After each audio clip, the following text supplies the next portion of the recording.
Welcome to நகரத்தார் கைமணம். இன்றைக்கி நம்ம பார்க்க போகிறது சேப்பங்கிழங்கு டீப் ஃப்ரை. இதுக்கு என்னென்ன இன்க்ரீடியன்ட்ஸ்னால், சேப்பங்கிழங்கு அதை வேக வச்சு தோல் உரித்து வச்சுக்கணும். அதை வந்து சின்ன சின்னதாக கட் பண்ணி வச்சுக்கலாம். ஒரு சேப்பங்கிழங்க 3-4 கட் பண்ணி வச்சுக்கலாம். அதுக்கு சேர்க்குறதுக்கு உப்பு, மிளகாத்தூள், இஞ்சி பூண்டு பேஸ்ட் எடுத்து வச்சுருக்கேன். இப்போ இதை கட் பண்ணதை அதோட சேர்க்க போகிறோம். ஃபஸ்ட்டு உப்பை போட்டுக்கலாம். அதுக்கப்புறம் இஞ்சி பூண்டு பேஸ்ட்டு அது ஒரு ஸ்பூனு.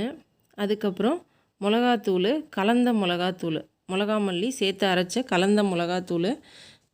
கொஞ்சம் காரமாக வேணும்னா நீங்கள் 2 ஸ்பூன் ஆட் பண்ணிக்கலாம். நான் 1 ஸ்பூன் ஆட் பண்ணிக்கிறேன். இதை நல்லா கிளறி விட்டுக்கணும். அது கூட 2 டீஸ்பூன் ரீஃபைண்ட் ஆயிலும் சேர்த்துக்கலாம்.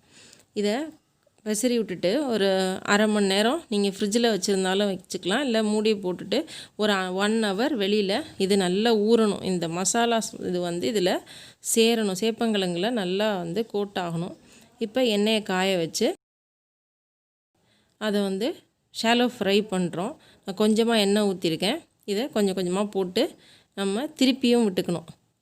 கொஞ்சம் வெந்ததுக்கப்புறம் இந்த பபுள்ஸ் அடங்கினதுக்கப்புறம் அதை திருப்பி விட்டுட்டு 2 பக்கமும் நல்லா வெந்ததுக்கப்புறம் இதை சர்வ் பண்ண வேண்டியதான். இது தயிர் சாதத்துக்கு நல்லாயிருக்கும். இது குழந்தைங்களுக்கு ரொம்ப பிடிக்கும். இது வந்து கிறிஸ்பியாக இருக்கும், உள்ளே வந்து சாஃப்டாக இருக்கும். பாருங்கள், நான் திருப்பி விட்டுட்டேன். நல்லா ஈவனாக ஃபுல்லாக கோட் ஆகிடுச்சு. இதை ஒரு 5 மினிட்ஸ் அதை வந்து நல்லா எல்லாத்தையும் போட்டு எடுத்துட வேண்டியது தான். இப்போது நம்ம இதை ஒரு பவுலுக்கு மாற்றிடலாம். நல்லா கோல்டன் ப்ரௌன் ஆகிற வரைக்கும் நம்ம இதை ஃப்ரை பண்ணி எடுக்கணும். பாருங்கள், கோட் ஆயிடணும் ஃபுல்லாக. சேப்பங்கிழங்கு வறுவல் ரெடி.